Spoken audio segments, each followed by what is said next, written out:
Right, muri yeZimbabwe kusangana kwatikuita zvekare pano paRadio 263 pano pandokuzivisai manews updates ezvinhu zviri kuitika munyika yedu yeZimbabwe. Mhepo dzakasimuka muno munyika yedu yeZimbabwe. KuHighfield pane nyaya yakaitika yemukadzi akabaya murume wake nebanga pachipfuva, akabata sando achirovera pachipfuva kusvika murume uyu afa. Nekuda kwei zvainzi vakanesa nekuda kwemari, asi masikati pane nyaya yanga yabuda yekuti machembere emuraini umu akathreatena mukadzi uyu nekuti vanhu vakanetsana vaudzwa unzi uchazviona. Mhepo dzakabva dzasimuka akauraya murume wake nebanga akafira ipapo. Ndanyore mucomment section kuti rest in peace, but kuti hanzi munhu uyu avigwe, hama dzemurume dzakadziuda mombe 7 ngozi yozotaura futi zvayaida. Next update iyo yanga ichiudzwa Nyati, murume uyu anonzi Nyati family wekuNyati family. Mukadzi anga achitaura achiti hanzi akaita zvekutengera vanhu kuti apondwe, but vedu wega ndasavengi munhu zvekusvika pakuzodaro. Tatone this video. Makadiko nemri yeZimbabwe. Iwe Nyati, ndakushedza kangani futseke maiyo. Uri kuda kutiitira zvimadrama just because iwe uri kuona kuti masofu wakurira mastreets, ukati orega uende korohwa pazhapo wapedza uye izvozvo wakutudzwa kuti kwa iwewo uri kutudzwa kuti kwa iwewo wakaenda rohwa kudidi ende kuona video. Atina kwatiri kuenda mani iwe Nyati, utisada kuti jairironzo chii chakadaro izvozvo uri kunyatsa kuona kuti masofi uri kupisa iwo waexpire kudhara kokupawo vamwe vanhu spotlight, vamwe vanhu wovadhewo wawa nekudla kubva kudhara here uchidla wakabreaka internet, wakabreaka everywhere. Haunoitereyo Nyati iwewe, usada kuti jairira. Manje hakuna munhu uri kukufollowa izvezvo. Kana unoti wapera zvelevel wakusvika palevel rekuudza vanhu kuti endai koona video rangu rakaperera. Manje hakuna zvinhu zvakadaro shamani, hazvitoiti izvozvo. Chero vanhu mukandiudza uri kwa chichi hakuna zvinhu zvakadaro. Iwe Nyati neta dzikama tidzikamironzwa.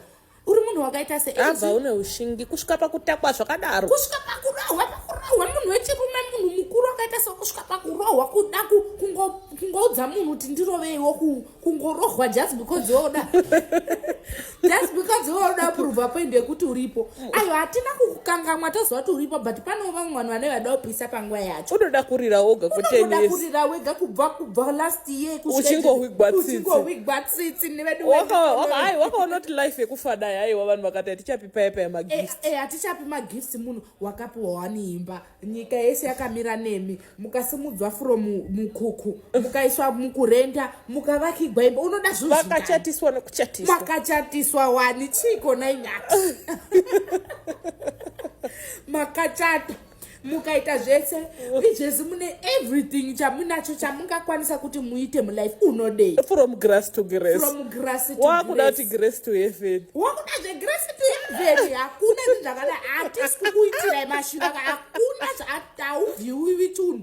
Oda kuzvijaidza futseki ikamisa chiunopasi, hauneti nekupeshuka kuda kudai peshuka. mota unayo, mari wakaita kanotsvaga blue city, mari wakaita ukamboita mablue siki paya, ukaenda kohura ukaita mabhembe, ukalaza hauneti Nyati.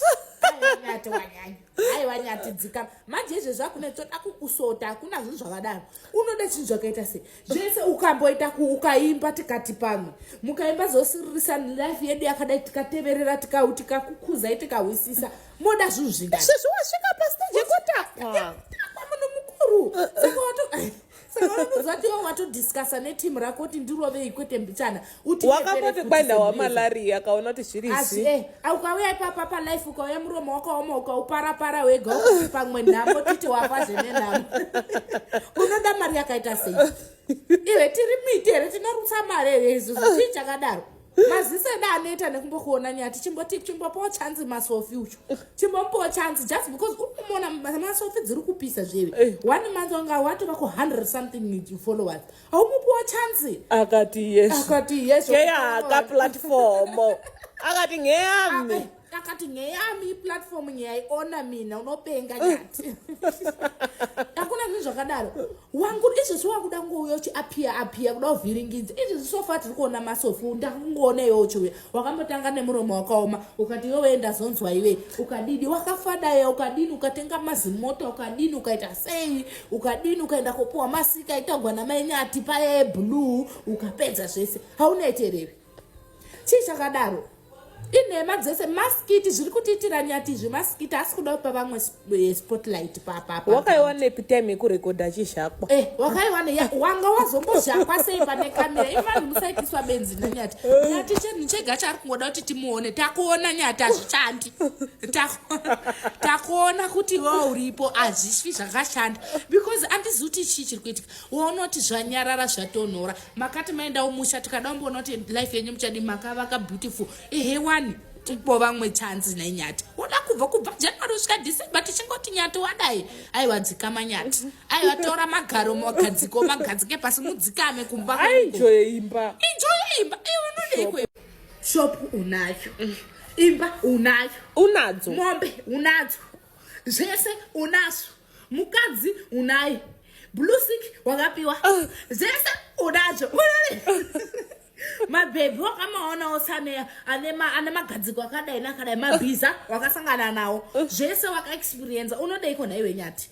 takataura nezvako wakaenda paStar FM wakaenda kupi wakaenda everywhere wakaenda kumapodcast wakaenda everywhere tikagutsikana ukagutsikana unodei ipa vanhu chance sizvosvika palevhuri rekuenda kopondwa nanya ayo achiwa zvakaoma tiktok wakamudambouya tiktok kati nonsense wakambouya maimwana akazviparapara muromo kusvikirira kuzvipara muromo ita sengorohwa nenhamo aiwa nyati gutsikana nemari yauri kukhora Facebook ivevi gutsikana nemari yauri kukhora paYouTube gutsikana nemari yauri kukhora atiktok zvayaka achakona tinokhoreswa nelife vanhu vakati kana vaneta ipo masofi chance timbompoma ayi wakambovhaira zvepaya blinga akatituka abatwa negirlfriend wakatobaka kayo kuti bakira madhezi aya chimbodzikama kaneta isa ndicho maskitsa uri kutamba unoachezva kuti vhiringi brain chimbopa vamwe chance move on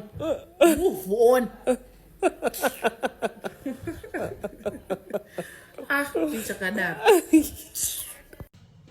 last update iyo yemwana akatwa nenjuzu ane 9 years akabuda ane 11 years ende ari kutaura kuti ndakatumwa kuzodeura ropa nyika yashata nyika yoenda kumawere tatinzwe zviseri alright zvakafamba sei une makore mangani mani wamwaita ndine 11 years une 11 years dzekuzvarwa alright wabereki wako ari kupi wabereki wangu ari kutown saka iwe kuno kunogara nani ndogara nagogo nasekuru nagogo nasekuru ungatiudza here muchidimbu kuti zvakafamba sei kuti iwewe urunzi une makore 3 years usingaoneki usiri pamba iwewe mwana ane 11 years imanyo matende usingaoneki kumba kwenyu zvakafamba sei chii chakaitika takakwira mugomo neshamwari dzangu tatisingazivi kuti rinoera saka takwira daro ndatumwa kuzendotsvaga mbudzi ndapinda mugomo imomomo ndakabva ndangotorwa nechampupuri anozoona kuti ndazoenda mupi ndamamato nedima anhu andandinawo wandaigara nawo wanga nemakumbo anenge enyoka wakangogara chikafu chendaidya ikokoko alright wanga ine makumbo acho anga akaita kunga chimushwe chenyoka ndozvauri kutaura nditi alright akakutuma ndiani akanituma ndisekuru wangu sekuru wako alright mai wababa ndo akati enda unotora mbudzi kugomo ndobva waenda wega okay waenda wakabva wakuti wasvika kugomo ndopa wakabva waona iwewe wobva watova nechampupuri watova nechampupuri bva maendepi ando ndakazongokarika ndango makaite dima ndisiri kumboziva kuti tiri pai munhu wacho wanga akatogare pacheya mumakumbo akanga akaitonge muswe wenyoka alright saka zvese izvi zvichiitika pakunze 3 years dzese usingaoneki kumba maidyi ikoko kwamamuri kwacho taidya zvakaitonge makonye nezvakaitonge zvimaspageti nana rice iwaka alright saka izvizvi wakadzoka rini ndakadzoka nemarimwe zuro alright wanga uchiziva here kuti kuna vanhu vari kumba uri ikoko kana kuti waisatomboziva chiro handisikazivi chino saka vanhu vanga vari kwanga wakaita sei wakafanana nesu here kana kuti vanhu wakatita unga varungu kana kuti wakaita sei wakadini anhu tu basi ndo anga akaita arungu amweni anga ari atema angakaita arungu acho aita nezvei, aikutaurira aikupa zvekudya neaitaura nawo, maitaura mutauro watinotaura here kana kuti pane mitauro unotaurwa ikoko? Pane mutauro unotaurwa ikoko. Zvokuti wadzoka kudaiwa uchauziya here kana kuti hauchauziya? Ndichauziya, ndinoziya. Zoti munokwanisa kuzotombotitaurira? Alright. Saka nauye tanga tiinaye ndeyekuti zviizvi zvekuti wakakupa kuti uzodzoke pana kuti chii chakazotaura kuti dzokera kunoku kune vanhu? Handisi kutomboziya. Saka iwe waitadza ngei kudzoka kunoku kune vanhu? Musikabudiki mama akangovharwa makaita chidima. Makaita chidima? Tatisikaoni doo racho. Saka uzodzoke iwewe kuuya panapa pane vanhu? Ndine basa rendakapuwa kuzi ndidzoke kunoku. Uchiita panapa panyika pane vanhu? Ikoko kwanga wari kwacho waisariita, saka wakanzodzoke panapa uchiita basa rei? Rekudya vanhu. Wainzodye chi? Vanhu. Alright. Munhu unenge uchimudya sei iwewe? Kuti uraya munhu nebanga here kana kuti unenge uchidini? Titsanangurire. Ndakatorara, handiti zvekotomuka kokotoya munhu ba. Ndakatorara, mweya wangu ndo unotoende kotodya munhu. Saka pamunhu munodyei? Zvakaita ngehuku, haune mapisi 5 unotodya kunge nyama chaiyo. Alright. Saka munhu muchimudya, imimi ndinonzwa mumwe achitsanangura. Imi munhu munotomudya kunga nyama iyi here kana kuti munhu achatori nemapatsi ainawo? Unenge atori nemapatsi aatori nawo, etinozotofarira. Alright. Munofarira akadini? Munonyawa yani zvipapi padumbu, musoro here kana kuti mumatumbu kana kuti makumbo munohei?